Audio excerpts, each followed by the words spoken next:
Kasus dugaan korupsi dalam pembangunan rumah bersubsidi bagi masyarakat berpenghasilan rendah di Buleleng memasuki babak baru. Kejaksaan Tinggi Bali telah menetapkan Kepala Dinas DPM PTSP Kabupaten Buleleng I Made Kuta sebagai tersangka. Kepala Seksi Penerangan Hukum Kejati Bali Putu Agus Eka Sabana Putra menjelaskan, modus Made Kuta diduga melakukan pemerasan terkait proses perizinan pembangunan rumah tersebut. Apabila pengusaha tidak memenuhi permintaannya, maka proses perizinan akan dihambat atau dipersulit. Total pungutan yang dilakukan oleh tersangka mencapai sekitar 2 miliar. Padahal, program itu merupakan bagian dari skema kredit fasilitas likuiditas pembiayaan perumahan dengan dana dari BP Tapera, yang bertujuan untuk membantu masyarakat berpenghasilan rendah mendapatkan hunian yang layak.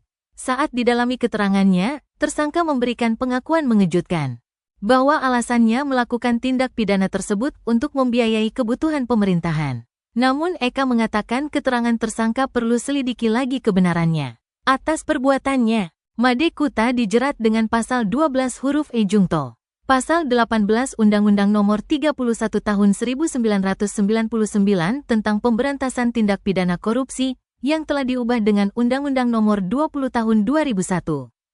Serta pasal 64 ayat 1 KUHP.